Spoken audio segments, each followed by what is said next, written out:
Bueno, la verdad que sí que es un poco de tristeza, ¿no? Y yo creo que no se acabará, ¿no? Que los pueblos volverán otra vez a tener vida. El pueblo se va, o sea, es que la gente va escapando a otras ciudades. Yo para mí el concentrar tanta gente en la ciudad nos hace a todos un poco inútiles. La gente que quiera venir a vivir a un pueblo tiene que tener una noción de vida, ¿no? Un modo de vivir, y claro, sin escuela, ¿no? Sin una enseñanza es imposible. O sea, hay muchos oficios que se van pasando pues a veces de abuelos a nietos o de padres a hijos. Esa gente que aún nos queda, en algún lugar debe de transmitir estos conocimientos, sobre todo a la gente de la ciudad y a la gente que viene al pueblo. Es fundamental crear una escuela, un sitio donde eso no se pierda.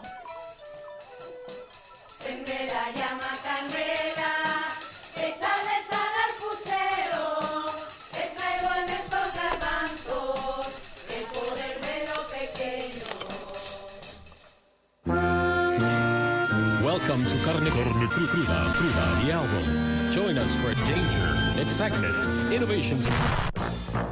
Pueblos sin escuela, tierras sin manos, territorios sin gente. La España rural se vacía, el saber popular se pierde, las tradiciones se olvidan y el campo se agota convertido en la despensa de la ciudad. Pero hoy hablamos de cómo darle la vuelta. De cómo revertir este ciclo perverso del capitalismo voraz, de cómo unir el campo y la ciudad para que colaboren juntos, de cómo aunar la lucha rural por el territorio con la lucha social de las ciudades para crear poder popular. Os hablamos de un proyecto inédito en nuestro país que acaba de nacer para compartir saberes. Una escuela de formación política para los movimientos sociales. Una escuela de formación agrícola y ganadera para los entornos rurales. Una escuela de los pueblos para crear poder popular. Nuestra nueva entrega de El Club de la Lucha, dedicado hoy al sueño que se está haciendo realidad de unir lucha campesina y lucha urbana para combatir juntos a la despoblación del campo y la desolación de la ciudad. Para devolverle la vida a los pueblos y darnos vida a las izquierdas con las que hacerle frente a la explotación de la tierra y los cuerpos. Hola, perdona que te interrumpamos. Somos Irene y Andrea, guionistas de Carne Cruda. Vamos, que preparamos los temas y hacemos las preguntas de las entrevistas. Buscamos a las mejores invitadas. Y en general, escribimos los guiones de programas como este que estás viendo. Nuestro trabajo es posible gracias a las personas que donáis a Carne Cruda. Por eso, si queréis que sigamos haciendo un podcast tan incisivo e independiente como este, entrad a carnecruda.es, pinchad en Hazte productor y dejadnos los monises. Disfruta del programa. Veo mucho potencial, pero está desperdiciado. La primera regla del Club de la Lucha es que hay que hablar de las luchas. Toda una generación trabajando en gasolineras, sirviendo mesas o siendo esclavos oficinistas. La segunda regla es que hay que hablar de las luchas que nos inspiran. La publicidad nos hace desear coches y ropas. Tenemos empleos que odiamos para comprar mierda que no necesitamos. La tercera regla es que la lucha sigue, nunca termina. El club de la lucha. Somos los hijos malditos de la historia.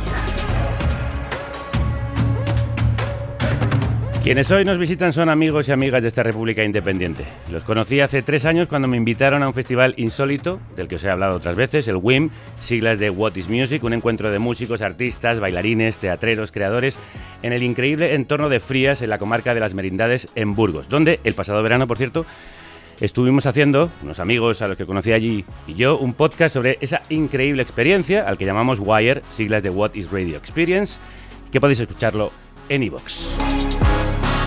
Bien, pues las personas detrás del festival, el colectivo Memoria Viva de los Pueblos, me contaron una idea tan loca como cuerda, tan hermosa como necesaria. ¿Por qué no compartimos luchas los del campo y los de la ciudad? ¿Por qué no creamos una escuela donde encontrarnos? La escuela de los pueblos Josefa Martín Luengo. ¿Y por qué no, Amalia? Claro que sí. ¿Por qué no? ¿Por qué y para qué? Bueno, pues este realmente es el sueño colectivo de muchas de nosotras, que estaba en la base de nuestra organización desde que nació. Nos ha costado años materializarlo. Y bueno, es un sueño de primero tener un espacio físico para el movimiento social en el mundo rural, porque hay muchos lugares en la ciudad, pero muy pocos en el mundo rural, y un espacio donde no solo hubiera una formación política y humanista, ¿no?, de entender nuestro contexto y entender el mundo en el que vivimos, sino también donde aprender esos saberes que se están perdiendo, como decíais en la entrada, que ya no hay una transmisión directa y que son necesarios para habitar lo rural, porque cuando habitas lo rural hay que trabajar lo rural. Amalia Bueno es parte del colectivo Memoria Viva, médica rural y una de las principales impulsoras de la escuela. Bueno, lo primero, ¿cómo estás, amiga? Bien, cansada porque estamos aquí de gira, ¿no? ¿Estáis de gira de presentación? Bueno, y está yendo muy bien. Ahora contamos cuál es el proyecto que hay detrás también para levantar esa casa, esa escuela. ¿Cómo será? ¿Qué se hará allí?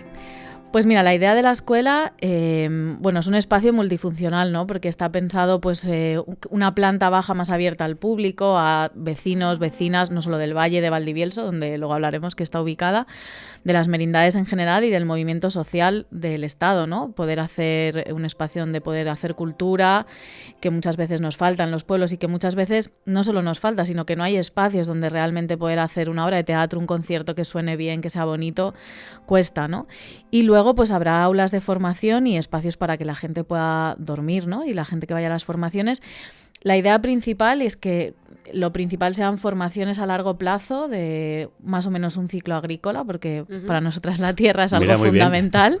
Entonces, bueno, como esos 9 meses más o menos de ciclo agrícola en el norte de España, también digo, en el que la gente pueda recibir esta formación, ¿no? Esta doble formación político-humanística, pero también técnica en diferentes oficios como agroecología, que hablabais, ganadería extensiva, también de usos del bosque, oficios como la carpintería, como la albañilería, y bueno, y que la gente pueda estar ahí, ¿no? Y la idea es, lo hemos llamado así, formar promotores y promotoras de vida, ¿no? Gente del mundo rural que quiera pues apostarle a una transformación, bien gente del mundo urbano que muchas veces se quiere ir a lo rural, pero dice, ostras, yo llego aquí a este pueblo y yo ¿qué hago? Si es que yo no sé sembrar una huerta, si es que ¿cuándo pongo yo mis garbanzos? ¿Será mejor antes? ¿Será mejor después? Bueno, algo que estáis aprendiendo vosotras mismas, ¿eh? Claro, y porque justo eso lo hemos vivido y lo vivimos en nuestro día a día, también Ana, ¿no? Que también vive en un pueblo,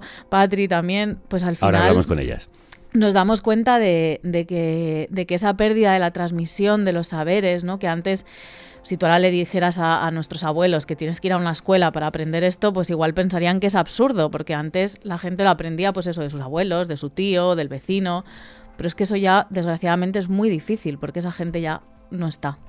Se está perdiendo, sí. Para que los oyentes se vayan haciendo una idea visual de lo que tenéis entre manos, para llevar a cabo este proyecto habéis comprado la ruina de una casa solariega del siglo XVI en Quecedo de Valdivieso, en las merindades de Burgos, perteneciente a una familia noble de la zona. O sea que al final vais a reconvertir una casa de la nobleza en una casa del pueblo, ¿no? Eso es precioso también, a mí me parece. O sea, realmente esto pues es casual, ¿no? O sea, como digo, este proyecto lleva muchos años en nuestra cabeza, hemos estado más de 6 años intentando encontrar el espacio, el lugar, y al final ha sido ¿no? Y efectivamente esta casa pertenecía a los Gómez de Quecedo, que era una familia pues eso muy potente en las merindades y que tenía pues muchas tierras y muchas casas solariegas y muchos latifundistas, mucha gente a su servicio, ¿no? Esclavizados probablemente ahí. Y bueno, pues ahora va a ser esa transformación, primero de volver a levantar esa ruina, porque está en un estado bastante ruinoso, y devolverla al pueblo, ¿no? Y a la gente. Habéis puesto en marcha un crowdfunding en goteo.org que en pocos días lleva alrededor de 15.000 euros, más de un 40% del coste mínimo que os habéis planteado, aunque queréis llegar al óptimo, claro. ¿Para qué va a servir ese dinero? ¿Qué vais a construir allí? Sí, pues el proyecto se ha visto como en 3-4 fases.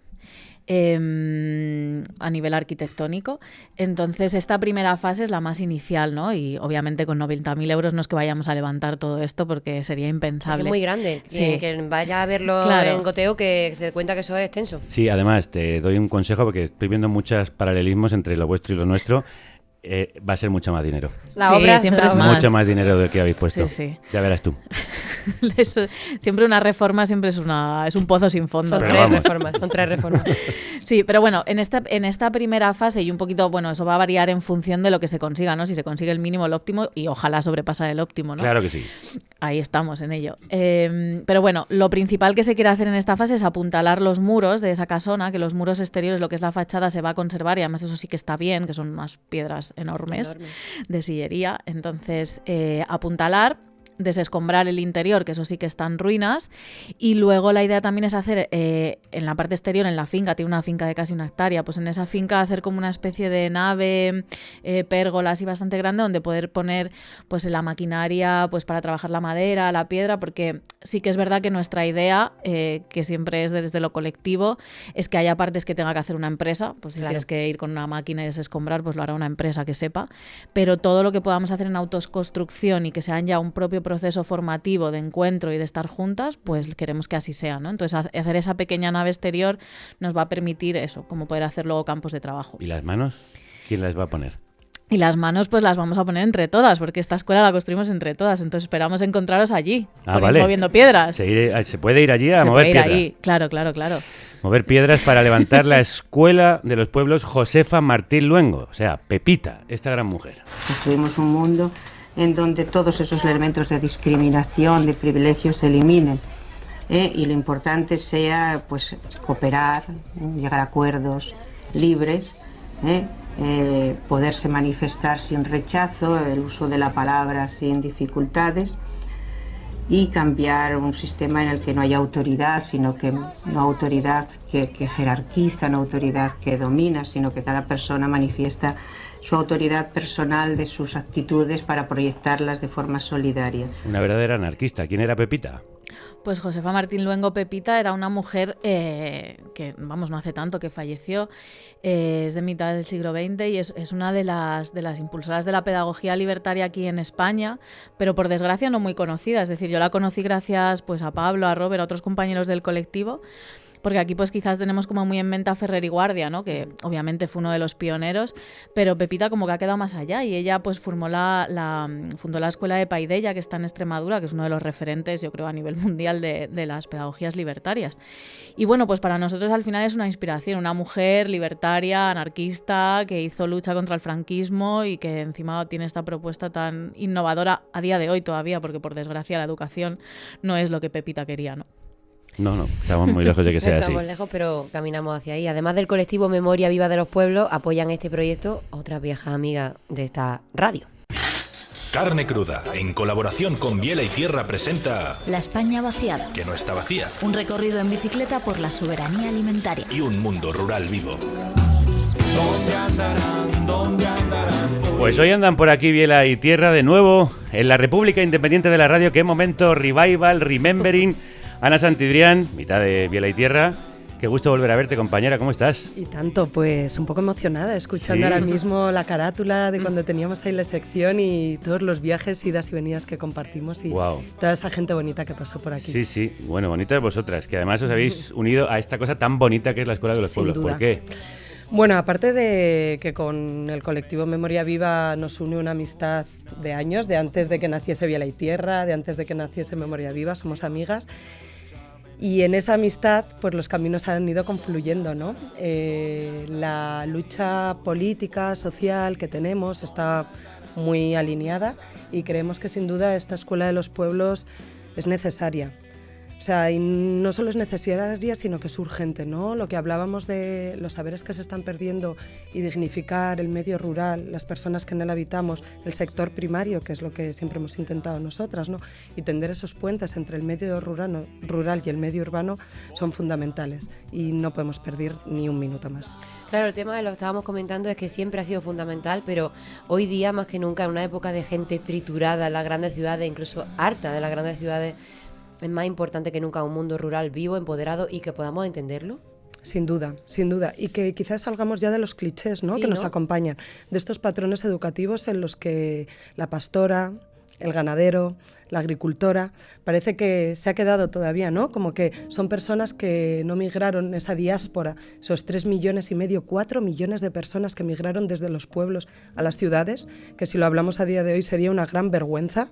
O sea, cómo poder dignificar y cómo poder ponerlo en valor, ¿no?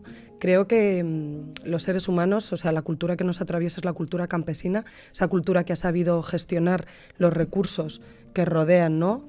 Crear paisaje. O sea, ahora parece que los pueblos son casi a veces decimos nosotras como parques de atracciones, ¿no? En los que descansar, los que esa vida tranquila. Me gustaría que pasasen por el estrés rural, ¿no? Que pasamos de los cultivos y de las tareas que tocan. Pues creo que es importante acercarnos a los pueblos con esa mirada un poco más limpia y con curiosidad. Y creo que la Escuela de los Pueblos va a ser un espacio fundamental. Bueno, ya lo es, ¿no? Porque la escuela no está construida, el edificio no está construido, pero la Escuela de los Pueblos ya ha comenzado con todas las actividades que se van realizando. Sí, es verdad que vamos al pueblo con mucha mentalidad de cemento. Un poco sí, ¿no? Un poco sí. Bastante. Hay que llenarnos las botas un poco de barro y de agua. Me ha gustado el término estrés rural. Claro, ¿cómo llevaríamos lo de ciudad las cosas que te pueden pasar en el campo? Y también hacen posible esta escuela las participantes de la revista Soberanía Alimentaria, de la que hoy tenemos aquí a Patricia Dopazo. Patricia, crudos días. ¿Qué tal? ¿Vosotras por qué os habéis involucrado? Bueno, nos hemos involucrado porque tanto Biela y Tierra como el colectivo Memoria Viva de los Pueblos son parte del proyecto de la revista Soberanía Alimentaria, Biodiversidad y Culturas, que es un espacio colectivo con más de 50 organizaciones, que ahora mismo digamos que esas 50 organizaciones y muchas más son las que están entusiasmadas con este proyecto, ¿no? De alguna manera. Y bueno, cuando Amalia, Pablo y los compañeros del colectivo se hicieron socias de la revista hace ya muchos años, nos contaron ya la idea, como a ti, ¿no?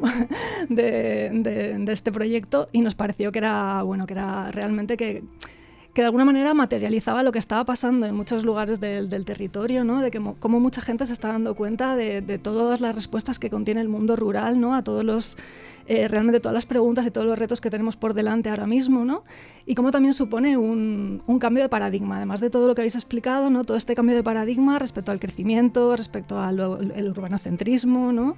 La importancia de la memoria, la importancia de nuestro vínculo con la tierra, que bueno, el objetivo de la revista es generar esa reflexión sobre nuestro vínculo político con la alimentación y la tierra, y lo representa perfectamente, ¿no? El proyecto de Memoria Viva de los Pueblos, así que bueno, pues por eso nos hemos involucrado y la verdad es que esperamos que vaya adelante.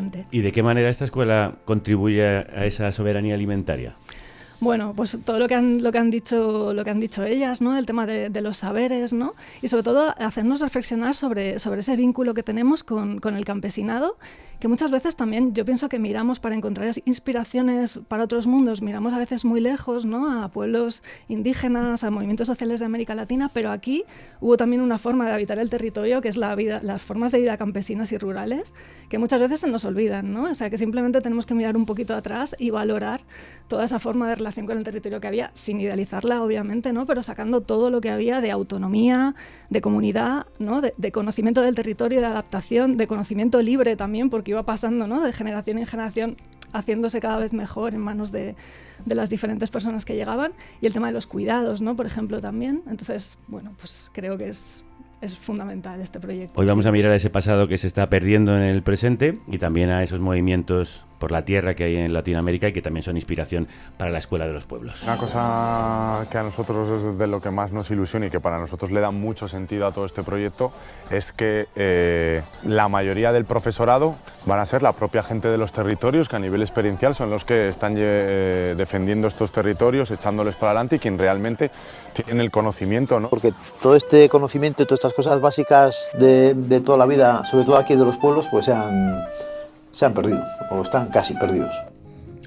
Claro, ¿qué saberes hay que mantener y cuánto perdemos como comunidad, como territorio, si se pierden esos saberes? O sea, si eso se deja de hacer transmitiéndose entre la región, entre las generaciones, ¿qué pasa? ¿Viene una empresa y lo hace de nuevo a su manera? Bueno, así es, ¿no? Al final yo creo que es dejar nuestra alimentación y nuestro territorio, ¿no? Lo que nos sustenta en manos de la agroindustria, ¿no? Y de las grandes empresas, los grandes latifundios, que es lo que pasa muchas veces en el territorio, ¿no? O sea, en el mundo rural, en las zonas donde vivimos nosotras, cuando un señor, una señora mayor que tenía sus tierras, que la cultivaba o que tenía su pequeño ganado, muere, muchas veces pues eso cae en manos de un montón de herederos y herederas, que al final pues es gente que ya está en la ciudad, que no se hace cargo, y al final eso pues es foco para otra, van acaparando y facilita la acaparación de tierras, ¿no? Y yo creo que también perdemos eso, perdemos autonomía, perdemos ese poder popular, ¿no? Ese poder vivir nosotras nuestra propia vida, conocer nuestra tierra, alimentarnos, no sé, es para mí es perder la vida, básicamente. Escuchábamos a Pablo hace unos segundos, que es uno de los impulsores del WIM y de esta escuela, al que mando un abrazo porque está en Colombia haciendo lo de siempre, inspeccionar y sacar ideas para traerlas aquí. Y yo quería precisamente, al hilo de lo que decía, preguntaros quiénes van a ser las Josefas de esta escuela, quiénes van a ser las profesoras, las maestras, cuáles van a ser los saberes que se impartan, cuál es la programación. Bueno, para saber la programación final todavía yo creo que queda un tiempo, ¿no? O sea, sí que sabemos, y ahí está explicado, ¿no? Pues eso, esos saberes, pues lo que hablaba, ¿no? La agroecología, carpintería, cantería. La idea es que la formación sea un poco mixta, ¿no? Es decir, contar con gente de los territorios, ¿no? Porque al final, ¿quién te va a enseñar sobre cuidado de ovejas? Que no sean los pastores y las pastoras que están cuidando a las ovejas a día de hoy, ¿no? Manteniendo ese oficio. O sea, que van a ir allí a contar lo suyo. Claro, la idea es que sea esa gente la que te lo pueda explicar, ¿no? Agricultores, fruticultoras. Claro, que formen a otros. Eso es, carpinteras, carpinteros. Y también contar con gente pues de la academia, ¿no? Quizás para otros temas, pues ven gente de la academia que ojalá también se involucre, ¿no? Yo para eso me pareció súper inspirador estando en Brasil, ¿no? En la Escuela Florestan Fernández del Movimiento Sin Tierra. Pues que era un poco así, ¿no? De repente tú estabas ahí, venía un tipo de la Universidad de Sao Paulo a hablarte sobre economía y marxismo, sobre fascismo, y venían ahí por amor al movimiento y por amor a la lucha, ¿no? Pues ojalá poder generar esto aquí también, ¿no? Wow, qué ganas. ¿Y eso cuándo se puede ir? ¿Cuánto tiempo te puedes quedar? ¿Cómo se abre la matrícula? ¿Cuándo empiezo? Pues bueno, como decíamos, que este proyecto es un proyecto muy ambicioso a nivel constructivo ya de entrada.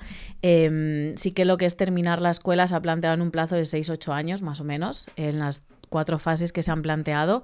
Sí que en este tiempo, lo que decía, ¿no? En todos estos campos de trabajo que se pretenden hacer para la autoconstrucción, y no solo en los campos de trabajo, sino ya se quieren ir haciendo jornadas de formación, ¿no? Que en general pues en nuestras redes las vamos informando, y ojalá pues este año y el que viene ir cada vez pues pudiendo hacer más formaciones, aunque no sea en el edificio físicamente, pero ir alimentando esta red, ¿no? Que además es algo precioso, que este año es que se ha generado una red que para mí ya es la escuela, y que es algo pues emocionante realmente, ¿no? Que haya más de 50 organizaciones que estén ahí como ilusionadas, ¿no? Como decía Patri, con este proyecto. Para mí es muy emocionante que estéis aquí todas vosotras, porque además muchas sois amigas. Voy a dar paso, de hecho, a otras amigas que conocí en el WIM, amigas y genias, hermanas y residentes en Madrid. Se llaman Las Nietas del Charlie y ponen lo mejor que tienen para ayudar a levantar esta casa, que es su música y sus voces. Y esta canción que han escrito para la escuela y que tiene el mejor título posible, Un hogar.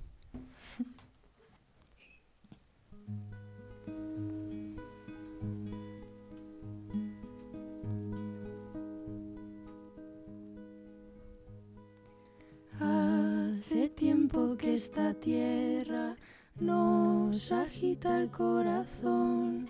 Cuánto tiempo nos creímos que era otra nuestra misión. De las manos una casa, casa de comunidad. De las piedras que pusieron levantamos un hogar que guarde la verdad de la historia que intentan silenciar. Una escuela para avivar la llama que dejaron las que hoy ya no están, que arda en nosotras para alumbrar a las que mañana vendrán, que arda en nosotras para alumbrar a las que mañana vendrán.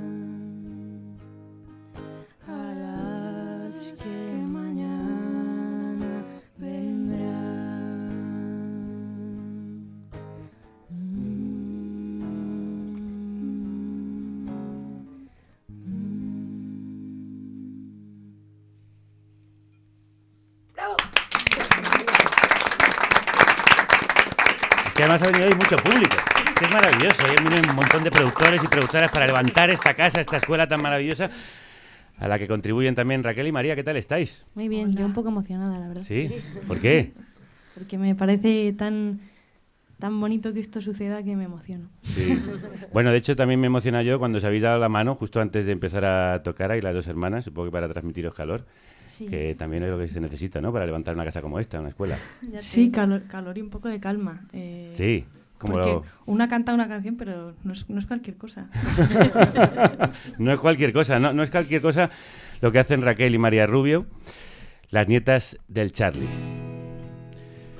Su voz y su música es un hogar. El año pasado sacaron su primer disco, Faro, una luz que en mitad de la oscuridad nos alumbra. Es un remanso de paz en la tormenta que nos rodea, un mar en calma que esconde tempestades, un canto de sirenas irresistible y un océano de palabras.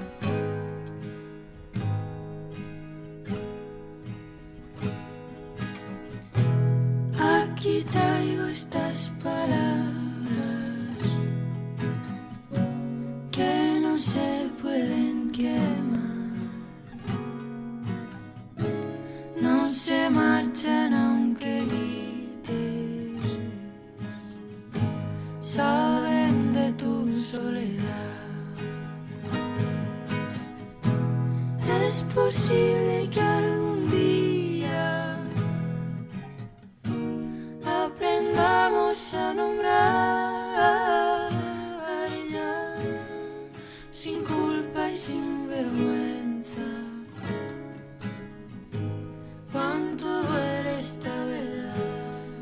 Bueno, yo os animo a que os sumerjáis en este faro que os va a dejar el alma rota y igual os cura algunas heridas. Oye, lo primero, contadle a la gente quién era el Charly, vuestro abuelo. Pues el Charly era un abuelo estupendo, una persona que nos enseñó muchas cosas y tuvimos esa suerte. Y él no era músico ni nada, pero fue una persona que nos cuidó, nos quiso y nos acompañó muchos años y decidimos como ponerle el nombre al proyecto un poco en su honor, ¿no? Esta mañana hablábamos con nuestra madre de que con el abuelo hacíamos todo como con mucha calma. Igual encontrar una caja para enterrar a nuestro hámster que se había muerto nos llevaba toda la mañana, ¿no? Como qué metemos, o sea, como una persona que todavía tenía esa temporalidad, yo creo, del cariño y del cuidado que falta tanto a veces ahora mismo. Sí, y un abuelo que no era solo el vuestro, también creo que un poco el abuelo del barrio, ¿no? El barrio sí. Totalmente, sí. Sí. La verdad que en el barrio la gente todavía nos pregunta como qué tal lo llevamos, ¿no? Y hace ya años que no está, pero sí, mucha gente le quería y era como el dinamizador del parque, literalmente. Sí. Se podría decir que era un Josefa Martín Luengo de barrio. Sí, él nunca tuvo un discurso militante como del que pudiéramos aprender cosas como concretas, pero yo creo que lo tenía, en verdad, ¿no? Como que sí. Una historia familiar difícil, yo creo, la de mi abuelo, como para igual poner en palabras esos valores, pero los aprendimos igualmente. Sí. ¿Le hubiera gustado esta escuela, Raquel? Seguro que sí. Mogollón, sí. Se hubiera apuntado a los campos de trabajo ahí, estaría animando de día a la noche, vamos, seguro. ¿Qué cosas os enseñaba? Pues mira, versiones no muy correctas de las canciones populares. Sí, versiones picantes. Muchos juegos, o sea, como juegos... Claro, yo supongo que cuando tú has jugado y no tenías tantísimas movidas para jugar... pues la imaginación la tienes más desarrollada como capacidad. Entonces se jugaba mucho con mi abuelo, no sé, recuerdo como muchas cosas manuales, hacíamos, jaimas lo llamaba él, claro, pues los westerns y las cosas, ¿no? Hacíamos cabañas en casa de mis abuelos, o sea, era como crear mundos. Sí, todo el rato como imaginando espacios siempre, como ahora vamos a estar en no sé dónde y nos creábamos algo ahí con sábanas y sillas y... Sí, jugábamos muchísimo con él. Bueno, y escucharle, porque tiene historias para rato también. Sí. Bueno, pues escuchando esto que contáis, estas historias del Charly, es que se me hace muy natural que apoyéis la construcción de un espacio como la escuela, ¿no? Sí, yo creo que es muy emocionante como en este momento también nuestro de las nietas de pues desarrollar nuestro proyecto, como sentir que no es nada fácil, como que participamos también políticamente de las cosas con nuestra música, ¿no? Más allá de lo que pensamos, como que las canciones pueden formar parte de alguna forma de un ideario de este proyecto, porque nosotras creo que tratamos, en la medida de lo posible, de no desubicarnos del lugar desde el que hacemos la música, ¿no? Como de la realidad en la que estamos y de por qué pensamos que es bueno para la sociedad que la gente haga música, ¿no? Conscientes del lugar privilegiado también que tenemos. Pero... Pues no os vayáis, que luego queremos que sigáis haciendo música en directo. Me hace mucha ilusión que estéis en Carne Cruda por fin. Y vamos a hablar con otras personas que están muy involucradas en política. Queremos conectar con otros colectivos que desde lugares alejados del globo arriman el hombro para dar tierra al que trabaja la tierra, pero también cultura y dignidad.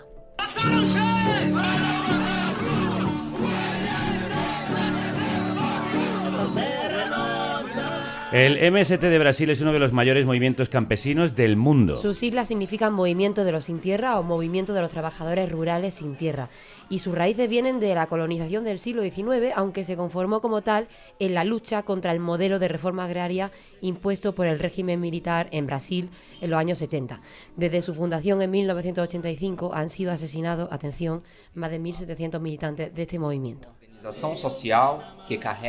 Un movimiento que busca la expropiación de los latifundios improductivos y que haya un límite de hectáreas para los grandes terratenientes del campo. Este movimiento ha luchado durante décadas por una reforma agraria que asegure tierra y agua al pequeño productor, un modelo opuesto al de la agricultura industrial y la concentración de la propiedad que, como ellos denuncian, produce hambre en cada rincón de un país rico en tierra. Rodrigo Suñé es parte del MST y nos escucha desde Bruselas porque también integra la Asamblea Internacional de los Pueblos en Europa. Rodrigo, crudos días. Buenos días. ¿Qué tal? ¿Cómo estás? Un placer estar acá con ustedes en este momento emocionante, ¿no? También de ver cómo se levanta un proyecto tan importante, tan necesario como la Escuela de los Pueblos. Y así que para nosotros es un honor estar acá también compartiendo un poco de nuestra experiencia y también de cómo construir estos lazos, esos vínculos también acá en Europa. Claro, para nosotros también es un honor tenerte a ti como representante de un movimiento que es un referente en el mundo por la lucha campesina. ¿Qué caracteriza a el MST? ¿Qué cosas puede aprender la Escuela de los Pueblos del trabajo que se viene haciendo en Brasil hace muchos años? Sí, esta es la pregunta que siempre, ¿no? nos ponemos porque nosotros adoptamos el método de la educación popular desde el comienzo del movimiento, ¿no? Entonces, las ideas de esta educación libertaria, de una educación que esté vinculada directamente a cada realidad, ¿no? Y la construcción de una cultura de los trabajadores y trabajadoras. Entonces, siempre es lo que podemos aportar. Y siempre decimos que no hay una receta, no hay fórmulas prontas para estos procesos, ¿no? Lo que nuestras experiencias enseñan es justamente eso. Primero, que debemos siempre partir de la realidad concreta, de donde estamos, ¿no?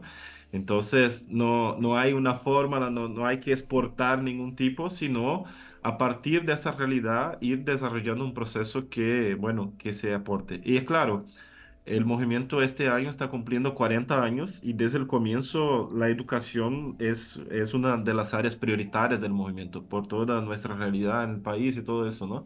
Entonces fuimos desarrollando a lo largo de estos 40 años un proceso muy concreto, ¿no?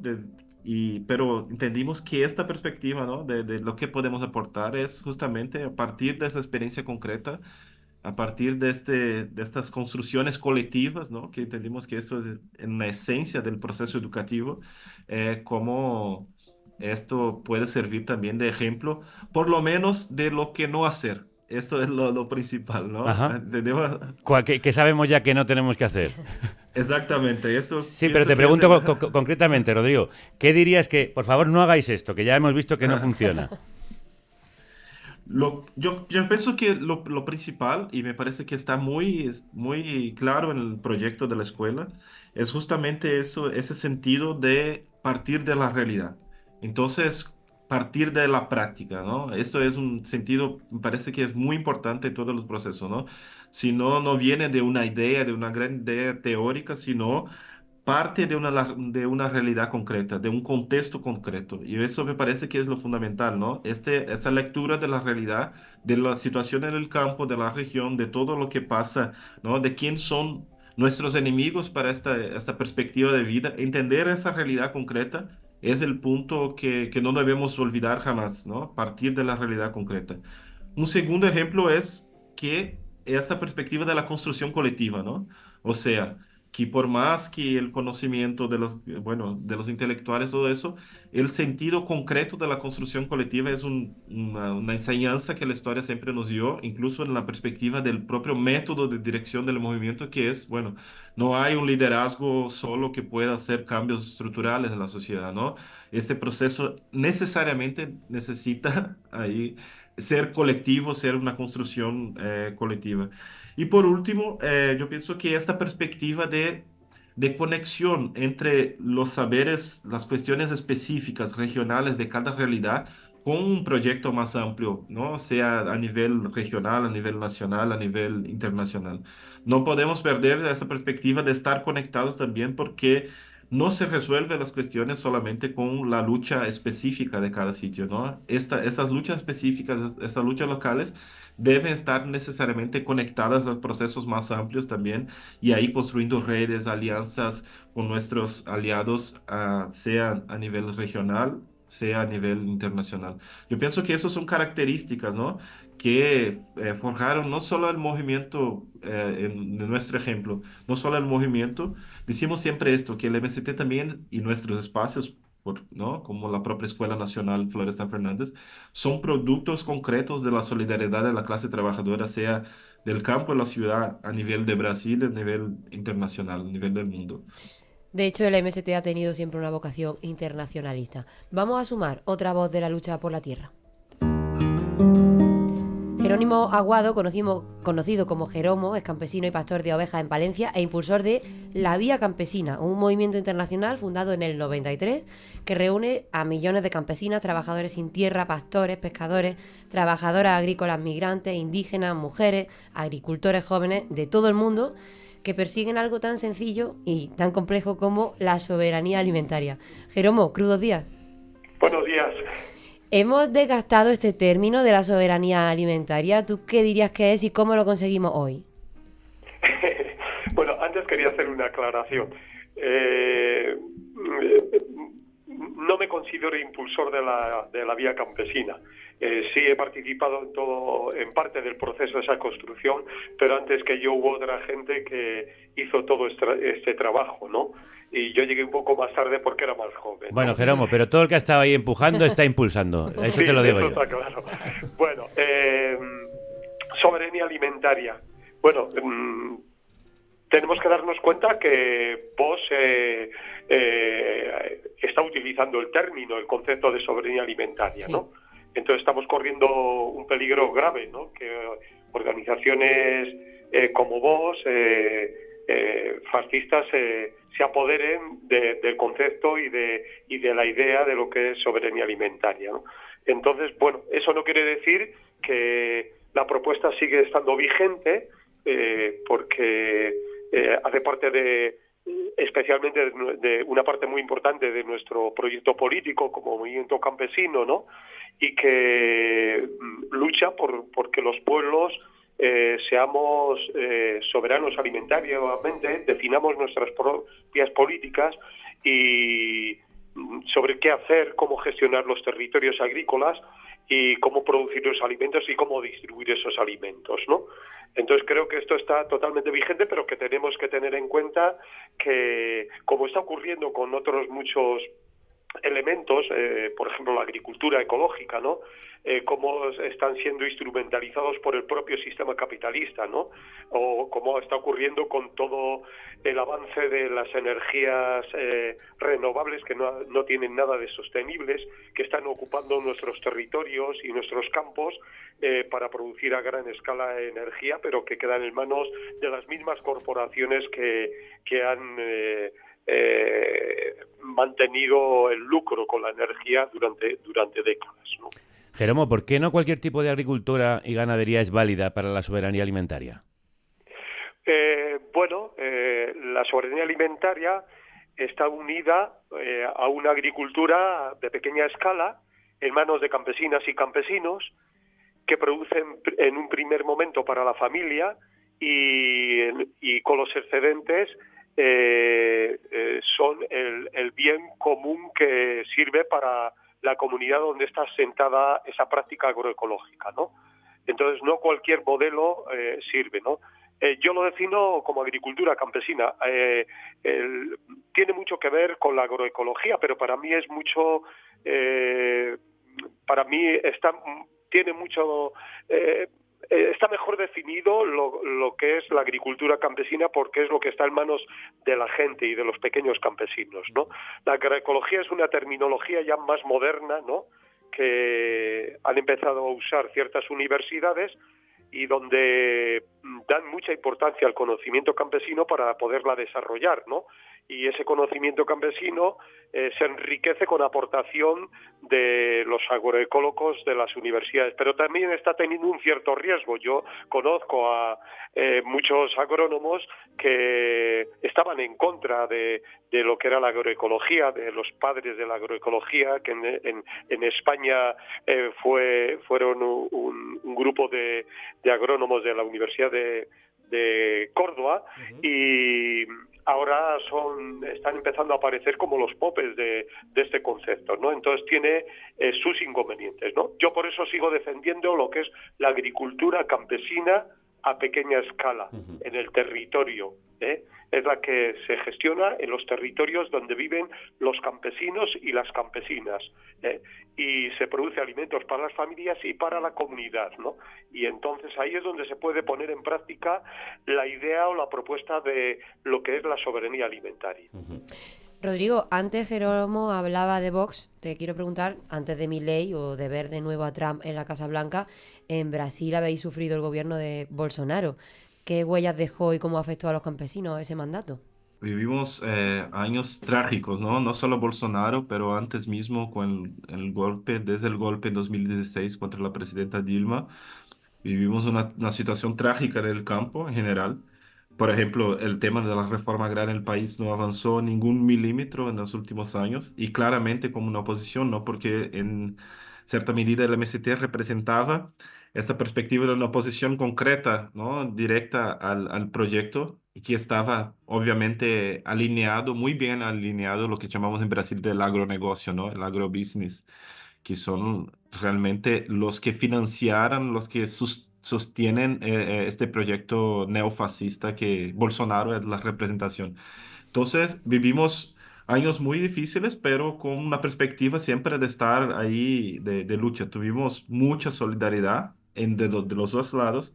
Sí, por un lado, ¿no?, de la solidaridad de la clase trabajadora y de la gente de la ciudad en relación al movimiento, pero también de parte del movimiento. En los momentos más difíciles, por ejemplo, de la pandemia, fue la producción de los campesinos, de la agricultura familiar de Brasil, que ayudó a la gente que estaba en condiciones muy difíciles en la ciudad.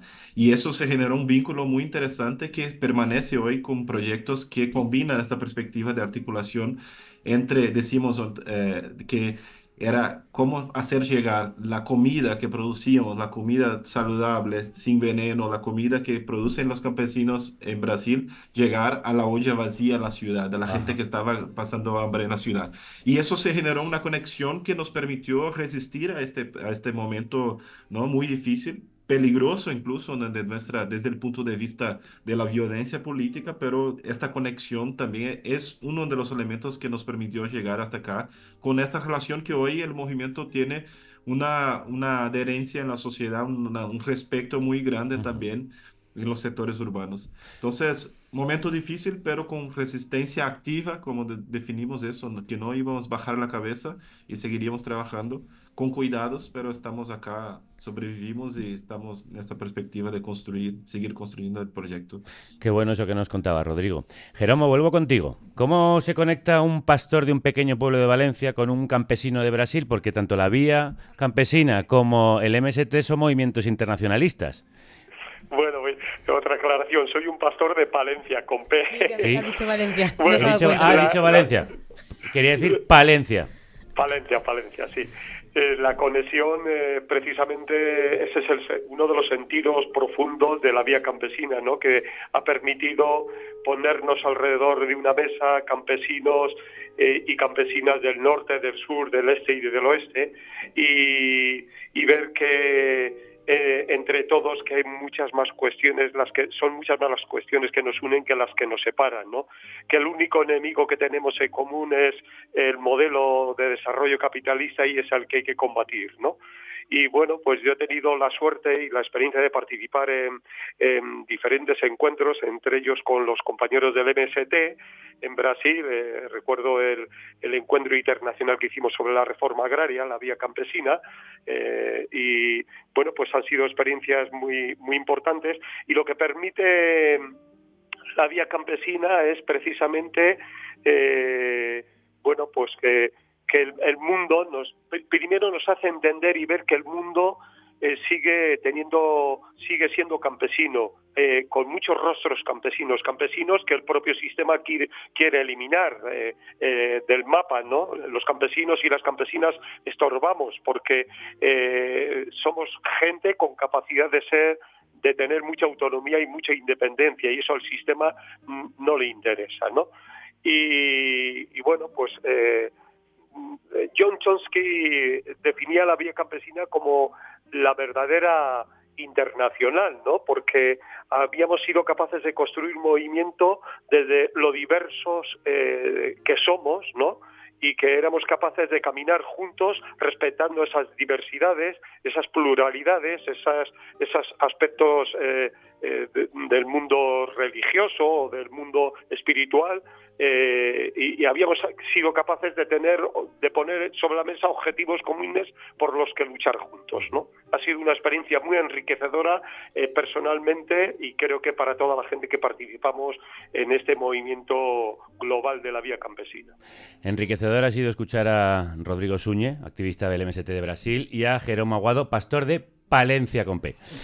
Un abrazo muy fuerte a los dos. Muchísimas gracias. Muchas gracias. Un abrazo. Gracias. Abrazo, Rodrigo. Gracias por la oportunidad. Un abrazo grande a todos. Un abrazo para ti de vuelta. Toda revolución necesita su música, y esta casa, para levantar el vuelo, esta escuela, necesita las alas de un pájaro de plata.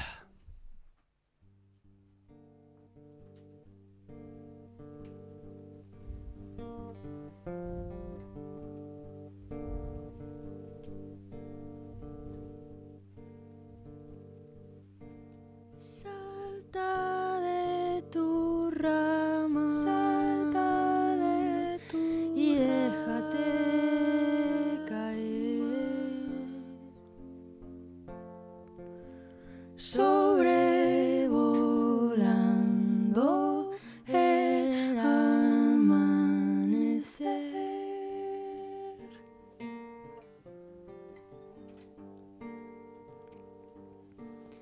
Otro como tú debido hacer, tampoco supo cómo, pero pudo ser.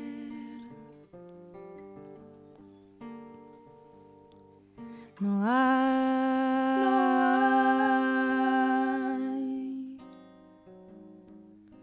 camino trazado en el cielo, y el miedo a caer te arrastra hasta el suelo. Sabrás llegar allá.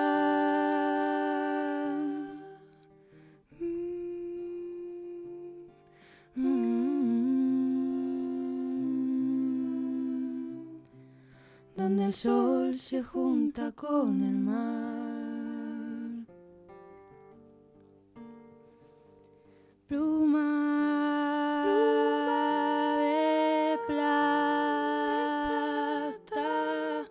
brillará en la noche, y como estrella guiará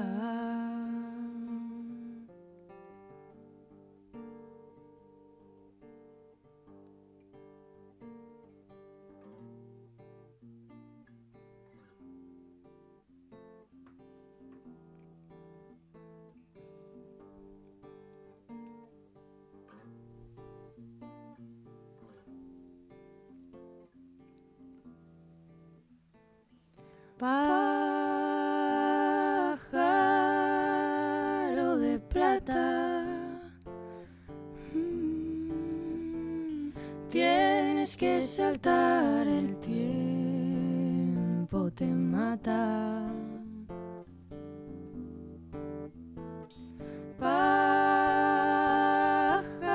Pájaro de plata, tienes que saltar, el tiempo te mata.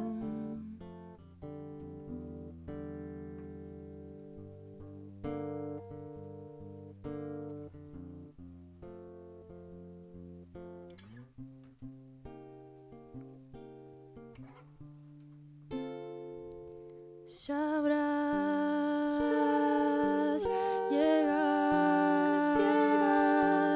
allá.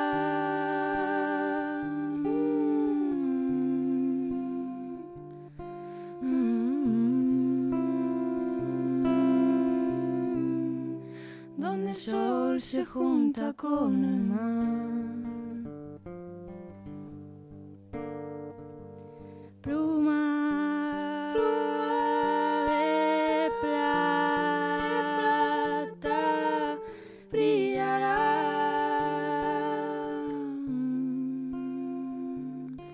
en la noche y como estrella guiará.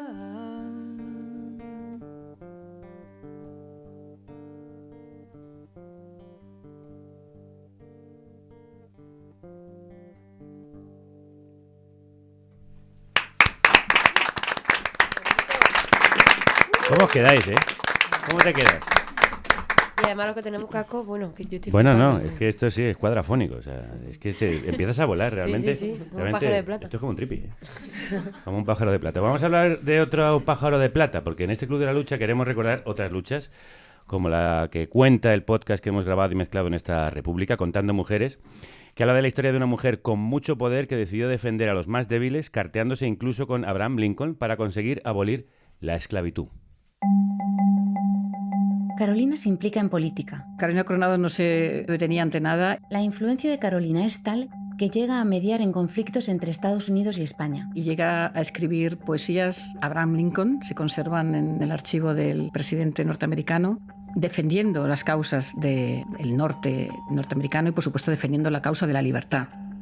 Pero su influencia no evita que acaben despidiendo a su marido de la Embajada de Estados Unidos. Carolina, muy enfadada, escribe directamente al presidente americano, Abraham Lincoln, y le pide que le devuelvan a su puesto. Y lo consigue. Hola, soy Julia Montejo y hoy os vamos a contar la vida de Carolina Coronado. Contando Mujeres.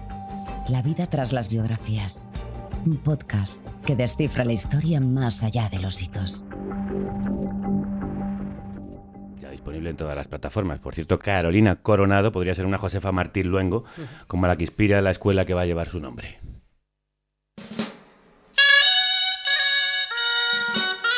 La Escuela de los Pueblos es un proyecto del común, de todas y todos, del pueblo, de la tierra, los bosques, de la montaña y los valles que mueren en el mar. La escuela es un fuerte impulso contra la indiferencia, contra las palabras de desidia. Aquí ya está todo el pescado vendido. Son las grandes empresas quienes nos gobiernan.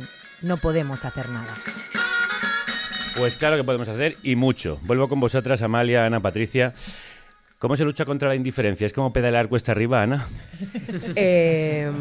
Sí, pero tú sabes que a mí me encanta pedalear ¿Sí? cuesta arriba. O sea, es algo, ¿no? Entras ahí en un mantra y creo que esa ilusión y esa meta te lleva por delante. ¿Cómo se lucha contra la indiferencia, no? Pues yo diría que quizás volviendo a lo local, volviendo a lo pequeño, hablando del decrecimiento que antes comentaba también Patricia, ¿no?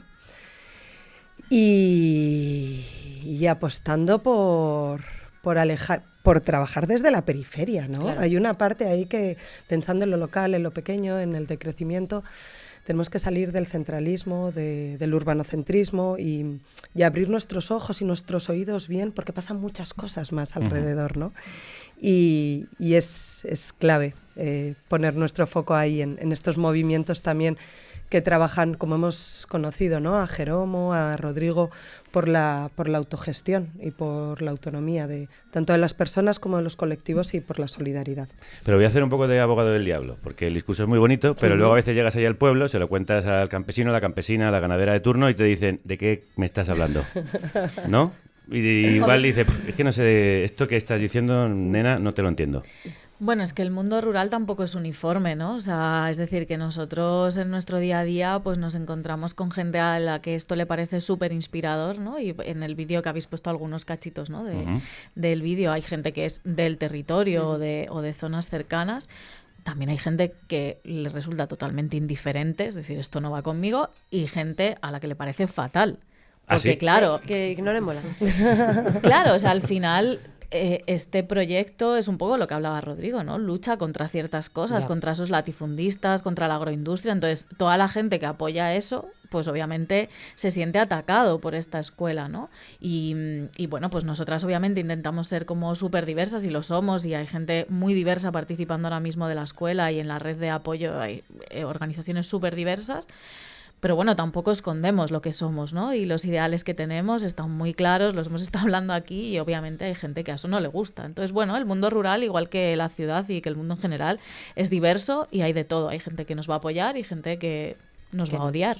Claro, Ana. Sí, yo creo que un ejemplo claro es, bueno, y por lo que se aboga también, o por lo menos desde Biela y Tierra ya abogamos, como cuando subimos cuesta arriba ahí, partiéndonos las bielas y las piernas, es por la austeridad y por el esfuerzo.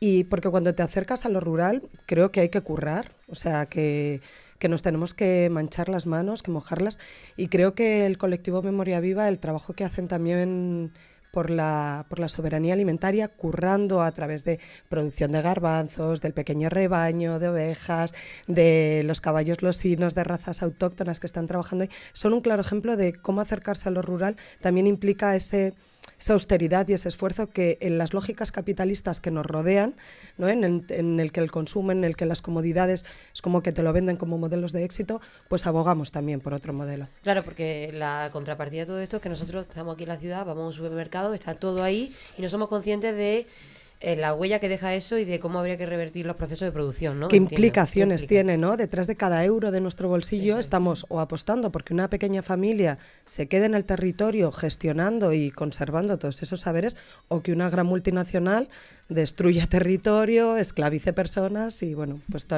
lo que sabemos. Por eso demos ejemplos. Patricia, ¿qué ejemplo puedes dar tú de cómo una comunidad fuerte hace fuerte a un territorio? Bueno, hay muchas comunidades, ¿no?, en todo el Estado español que pueden ser un ejemplo de esto. Yo diría que bueno, por no irnos muy lejos y mencionar a otra de las organizaciones implicadas en este proyecto, que es la Universidad Rural del Cerrato, pues en Tabanera del Cerrato me parece que es un ejemplo de gente que ha vuelto al pueblo, ¿no?, después de estudiar fuera, y gente que nunca se fue, que están haciendo comunidad, además a través de la música, de la recuperación también de la memoria, ¿no?, y que están generando esa comunidad. Pero vemos también ejemplos pues en Nalda, en La Rioja también, que la comunidad de cuidado que se hacen llamar, ¿no? En Cuevas del Becerro, en Málaga, por ejemplo, en Almócita, en Almería, o bueno, la propia Mayuelas, ¿no?, en Palencia, de donde es Jeromo, que siempre fue como un referente a principios de los 2000, ¿no? Pero yo quería añadir también que, como decía Ana, ¿no?, el tema de la austeridad, yo creo que también la humildad, que en eso también creo que la gente neorrural nos ha enseñado mucho de que hay que dejar la prepotencia a un lado, ¿no?, escuchar mucho a la gente del territorio. Y también, como dice la gente de la Universidad Rural, el tema de la soberanía de la alegría, ¿no? O sea, eso es fundamental. La soberanía de la alegría, muy bonito. Bueno, con esto ya, yo creo que le he puesto un lazo y vamos a cerrarlo, que está puesto, el programa está para regalarlo. ¿Por qué hay que apoyar la escuela, Amalia? Bueno, yo creo que es una escuela para todos y todas. Creo que es un proyecto innovador en muchas cosas, pero que está hecho desde el pueblo, desde las organizaciones de base, que creo que también es un proyecto que está tejiendo muchísimos afectos a nivel de todo el Estado. Y bueno, creo que es una realidad que realmente va a ser. Entonces, bueno, pues con más ayuda, pues mejor y más rápido lo conseguiremos. Claro que va a ser, y podéis hacer posible que sea en goteo.org, buscando la Escuela de los Pueblos, y poniendo vuestro ladrillito, vuestra piedra, vuestro sillar en esta casa apegada a la tierra. Desde las merindades están haciéndole la resistencia a Trump y compañía. Ahí os lo dejo. Así es. Así es. Bueno, ¿por qué no le ponemos una canción a todo esto, Raquel, María? La Escuela de los Pueblos acaba de echar a andar y el camino es largo, pero merece la pena recorrerlo, como ahora vamos a recorrer el camino de las nietas del Charlie.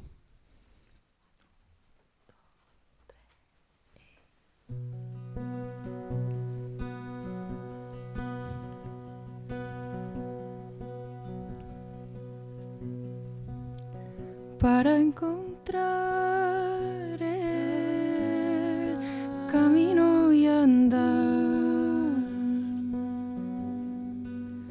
me dijo, tienes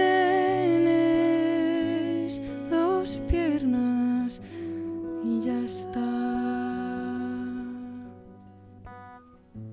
¿Y qué hago con este temor?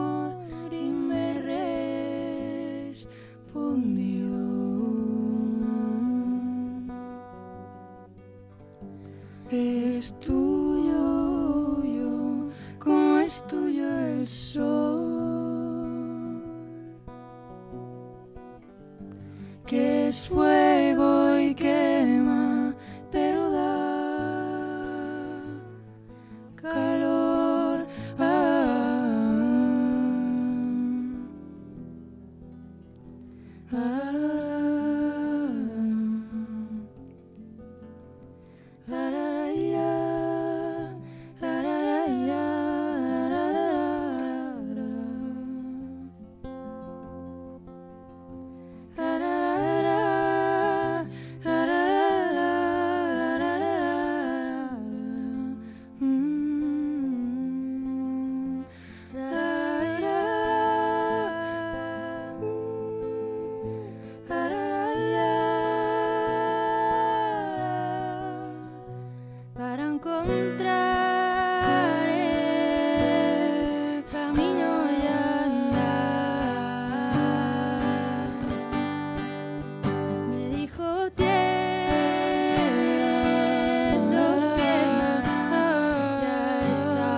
Pues es lo que pasa, que cuando abren la boca se detiene el tiempo.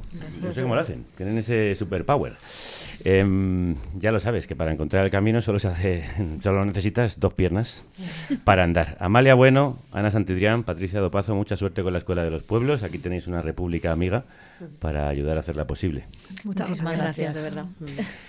María, Raquel, os he preguntado por el abuelo Charlie, pero ¿qué tal está la tía Sonia? Está estupenda la tía Sonia. Estupenda. Sí, ¿no? Eso es lo que dice ella, pero en realidad... Sigue fumando... Renkea. Sí, renkea un poco. Sí, sigue fumando sin parar, Ha ¿no? renovado las copas de balón. Vale. Bueno, le mandáis un abrazo muy fuerte de mi parte, ¿vale? Sí, por supuesto. Nos vamos. La llama candela, échale sal al puchero, que traigo en estos garbanzos el poder de lo pequeño. Nos vamos con esta versión de la Jota, Me pongo a mirar el valle. Que se hunden en la tierra, y amoroso es mi canto, con las raíces bien fuertes, y ala para volar alto. Me pongo a mirar el valle, ando soñando la escuela, aprendamos de los pueblos, como decía mi abuela, aprendamos de los pueblos, como decía mi abuela. Una canción compuesta por Ana Rossi y Aleix Tobías para apoyar el proyecto, que verá, por cierto, una versión nueva dentro de un tiempo, grabada junto a Feten Feten, El Nido, a Hayu Duo y, por supuesto, sus creadores. Y de lucha a lucha. Mañana hablamos de quienes luchan por salvar la vida. De la brutal Europa Fortaleza, que está no solo bloqueando, sino asesinando a gente que intenta llegar al continente por mar. Lo hacemos con Ibai Arvide, el periodista que lleva años documentando este genocidio silenciado. Por cosas como esta, necesitamos una escuela para organizar la lucha. Y nosotros necesitamos a productores y productoras que vengan a darnos calor. Calor y qué más. Y vermú. Calor y vermú, porque eso te da calorcito para el cuerpo. Y creo que alguien nos ha traído un vermú. A ver, ¿quién ha sido? Sí, hola, buen día a tothom. Bon dia a tothom. Venimos de Barcelona, os hemos traído un vermut, el bandarra, porque, bueno, bandarra en catalán, en castellano sería como un poco el gamberro, ¿no? Sí, pues eso es lo que la somos idea nosotros. es lo que tenemos, ¿no? Sí. Entonces, un poco era para venir a veros, gracias por hacernos un espacio para ver esta maravilla. Te ha gustado el programa, ¿eh? Muchísimo. Wow, a mí también. Pues nada, muchísimas gracias por ese regalazo. A vosotros. Vamos a darle caña ahora. Sí, quien le va a dar caña va a ser Irene, que es la vermutera del programa. Bueno, nos vamos a quedar aquí bebiendo vermú y mirando al valle. Muy bien, nos vamos. Hasta mañana. Salud y república. Y que la radio ¡Nos acompañe! Eso es.